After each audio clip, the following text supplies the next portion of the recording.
Hey everyone, welcome back to the channel. Can you believe 2025 is over? This year has been a roller coaster, and I wanted to take you through all the amazing adventures we had. From lakes in Hungary to abandoned villages in Montenegro, from Swiss mountain peaks to Christmas markets in Germany, this year was one for the books. So grab a coffee, get comfortable, and let's relive 2025 together.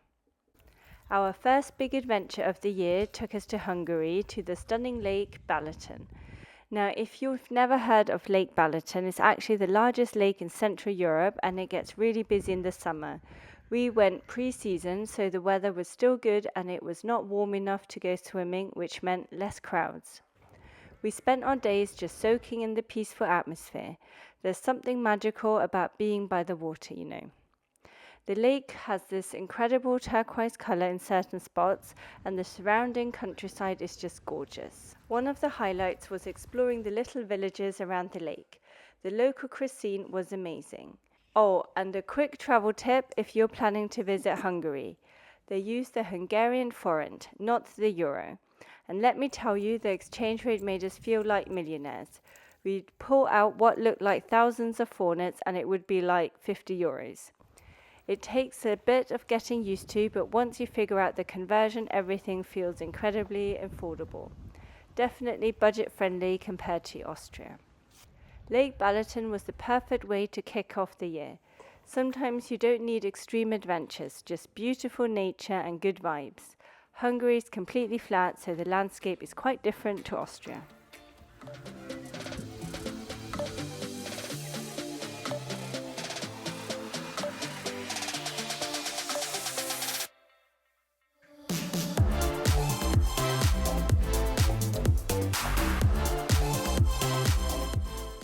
Next we headed to the complete opposite of landscapes, the Swiss Alps, and let me tell you, Switzerland did not disappoint.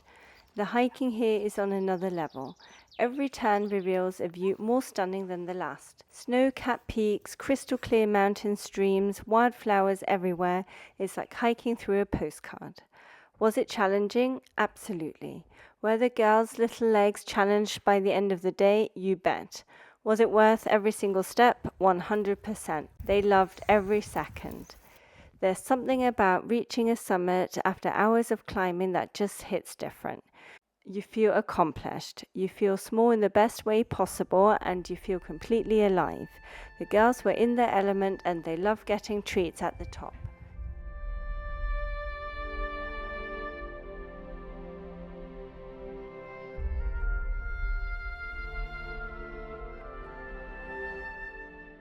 We also had a chance to see the Swiss cows and the Swiss sheep.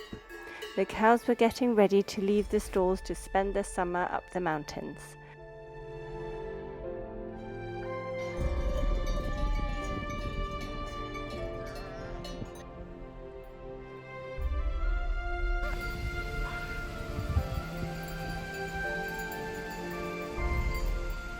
We visited some traditional Swiss towns and we saw lots of the classical wooden houses.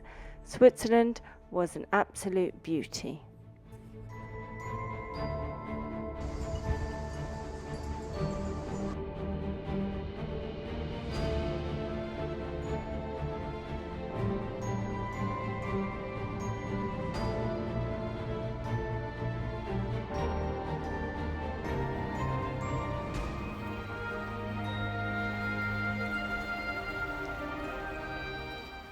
And then came the big trip for us, the Balkan adventure.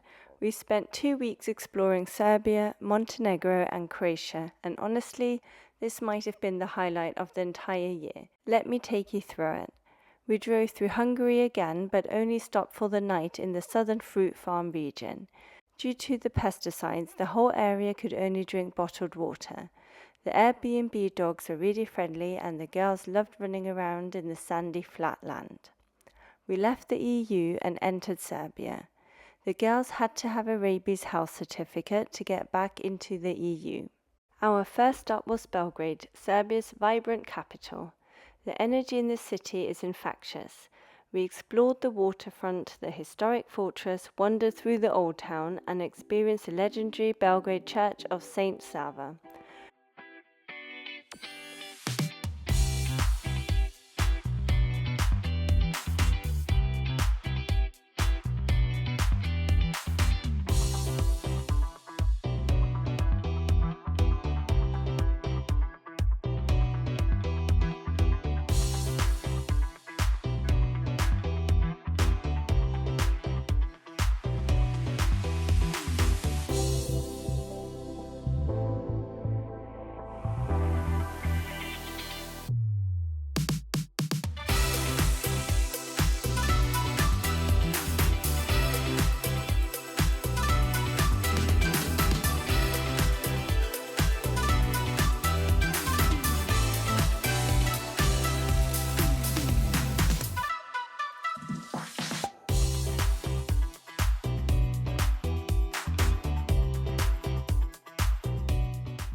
We met our only other Dachshund here. But beyond the city vibes, Belgrade had this incredible mix of history and resilience. You can feel the layers of different eras everywhere you look.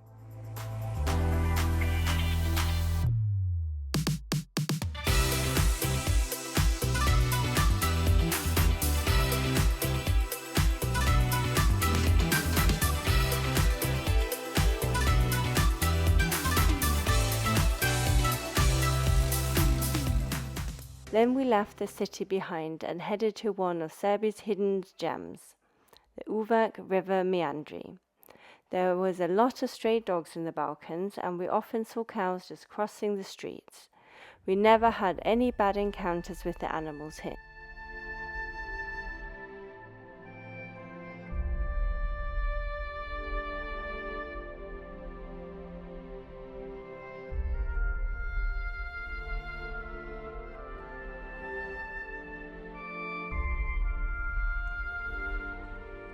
OMG, the Uvac River is one of the most spectacular natural wonders I've ever seen. These dramatic meanders cut through the landscape like a serpent, with steep cliffs rising on either side. And the best part, there were hardly any tourists. We even saw vultures circling, so the girls had to stay on the lead. The hike to the second viewpoint was a bit longer, and when we reached the top, just look at this, it's breathtaking. This is one of those places that doesn't even look real. We just sat there for ages, completely mesmerized. Serbia, you surprised us in the best way. Next up, Montenegro, and specifically Durmitor National Park. If you love mountains, dramatic landscapes, and the feeling of being in nature, this is your place.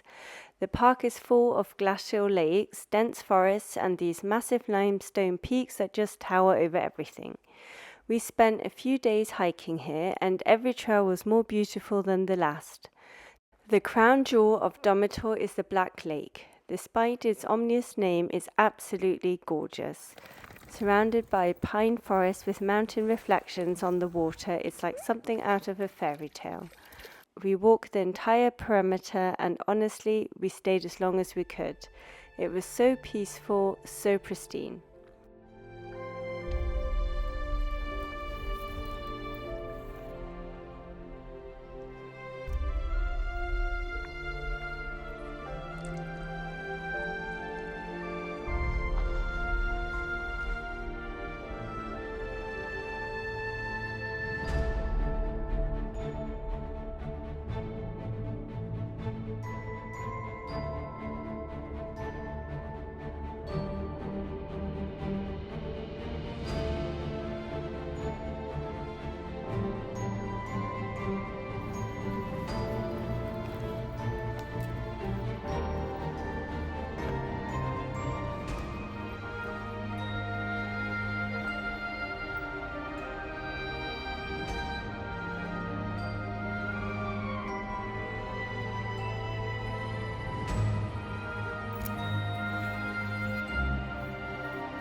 Here we are on another hike on higher ground. We could see the Black Lake below, and even though it was windy, we managed to enjoy a nice walk.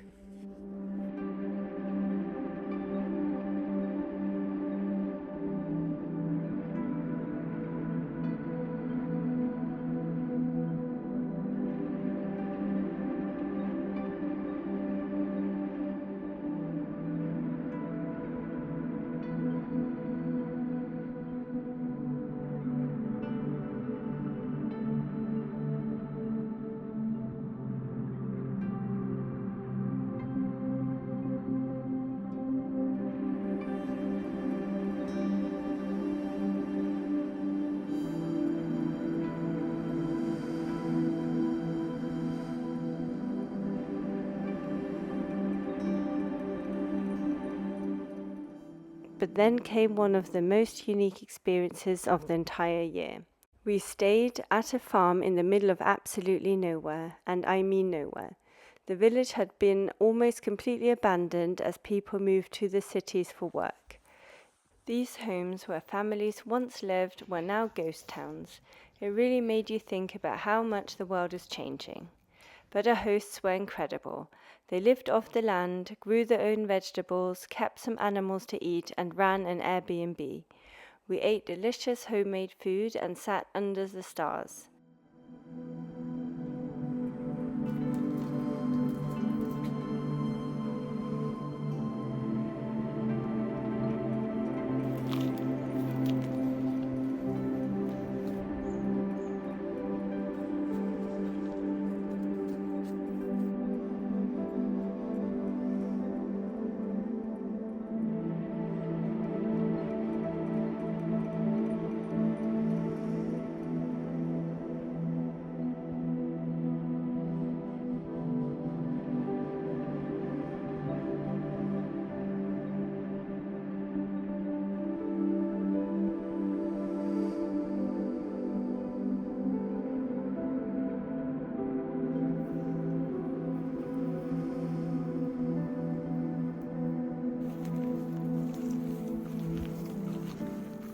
There were times when there was no electricity and thus no water, as that relied on an electric pump.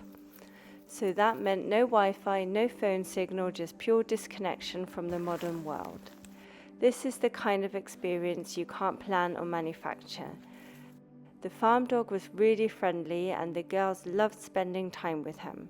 He seemed to enjoy showing us walks. These peaceful hikes just happened, and we felt so grateful to be part of it, even if just for a few days.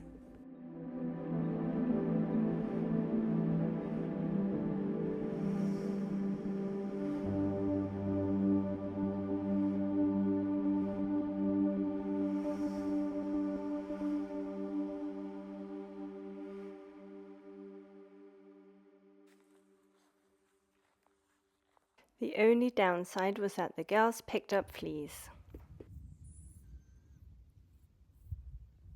From the mountains and remote farms, we made our way to the coast and the stunning town of Kotor. We had the most fantastic views of the Bay of Kotor from the top. This is one of the most beautiful bays in the entire Mediterranean, and seeing it from up here, you understand why. The roads in Montenegro were something else. Serpentine roads with hairpin bends like I have never seen before. Buses would drive too, with steep drops down. This was certainly a challenge for me and my reversing skills. Luckily, the girls slept in the cars, so they had no stress. There were a few traffic jams on the way down, but with centimetre by centimetre reversing, everything always seemed to work out.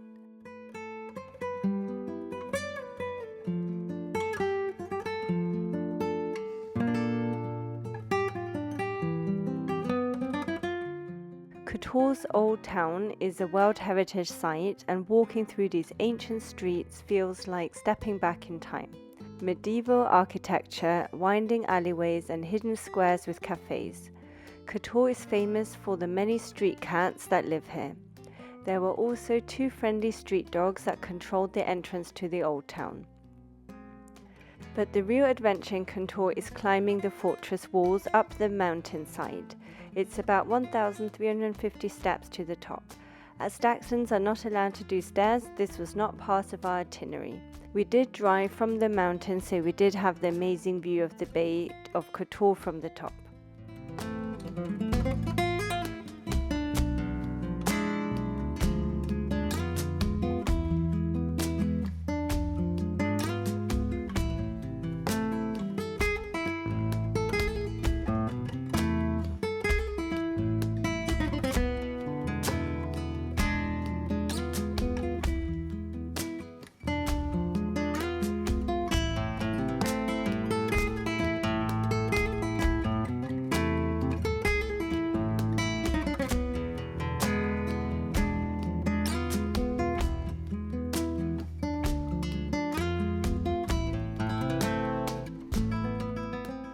We spent our evenings just wandering the waterfront, eating fresh food and watching the sunset over the bay.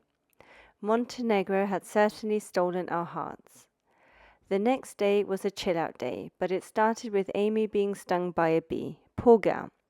She needed an antihistamine as she reacts really badly to bees. Once that was dealt with, we found a dog-friendly beach and it was perfect. There was a long, shallow entry into the water, so Foxy had a blast swimming to get the ball. Amy's not a passionate swimmer and would only watch from the sidelines, jumping at the waves as they came.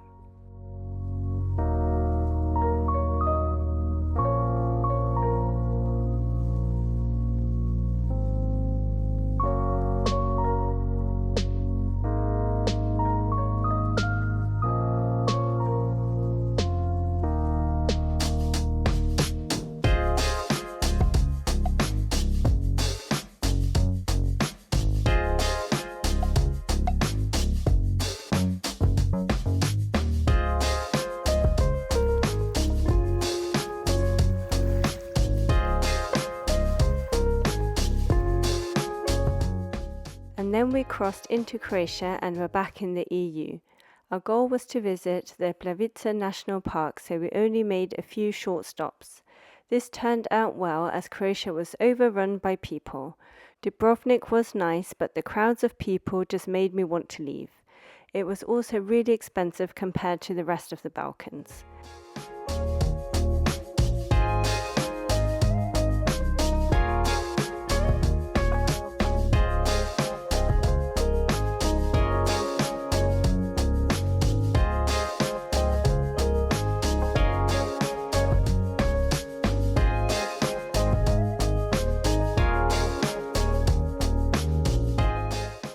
We had a beach close to accommodation, but it was really rocky and there was no shallow entry into the water.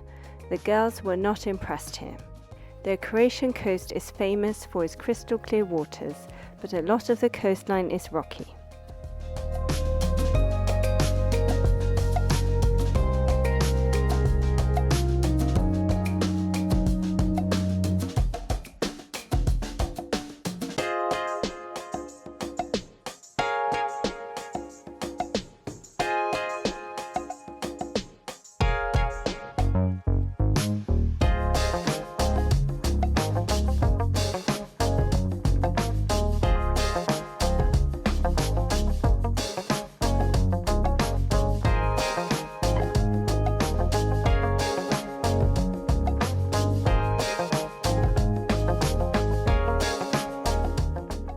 But the next day, Croatia had one more natural wonder in store for us, Plitvice National Park. I don't even know where to start with Plitvice. It's a series of 16 terraced lakes connected by waterfalls, all in the most vibrant turquoise and emerald colors you've ever seen. You walk on wooden boardwalks right next to the middle of it, with waterfalls literally cascading all around you. This preserves the national park. The sound of rushing water is constant. It is dog-friendly, so the girls got to go on a boat ride too. To preserve the park, swimming was banned in the 80s. The water is so clear and the color was just breathtaking. And the sheer number of waterfalls, wow, everywhere you look, there's another cascade. Plitvice is one of those places that Instagram photos don't do justice to. You have to experience it in person, but I would definitely not recommend coming in August like we did, as it was so overcrowded. I preferred Serbia and Montenegro as there were far less tourists and I found the people were also friendlier.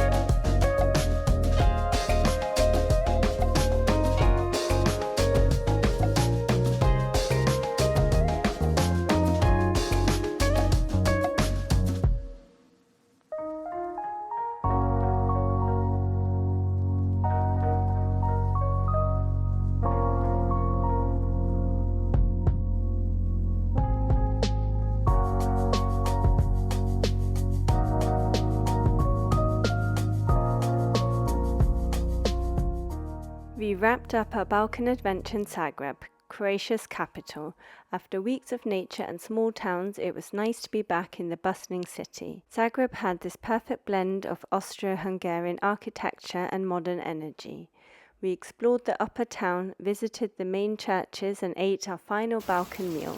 Unfortunately, we got caught in a few rainstorms and as we all know, the Dachshunds don't do rain. Back home in Austria, we also made sure to enjoy what Vienna had to offer. Living here is easy to take the beauty of Vienna city centre for granted, but we made a point to be tourists in our own city. We explored the palaces, sat in the historic cafes, and just appreciated the incredible architecture all around us. And when the weather was perfect, we grabbed our stand-up paddle boards and hit the old Danube. There's something really special about being on the water, looking back at the city from this completely different perspective. Were we always graceful? Absolutely not, but that's part of the fun.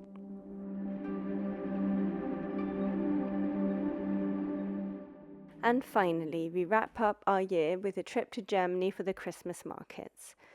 Is there anything more magical than a Christmas market? The smell of glühwein and roasted almonds in the air, the twinkling lights everywhere, the wooden stalls selling everything from ornaments to sausages. We sampled all the traditional treats and picked up handmade ornaments for presents. As we wandered through the festive crowds, sipping hot drinks and admiring the decorations, it felt like the perfect way to end the year. 2025, let us enjoy some great memories together. From tranquil lakes to mountain peaks, from abandoned villages to bustling cities, from summer beaches to Christmas markets, we've experienced so much. These travels reminded me why we do this. It's not just about ticking destinations off a list. It's about the experiences, the people you meet, the perspectives you gain, and the memories you create. So thank you for coming along on this journey with me. If you enjoyed this year in review, give us a thumbs up and let me know in the comments which adventure was your favorite. I wish you all the best for 2026 and hope that it will bring you new adventures. We will see you in the next video.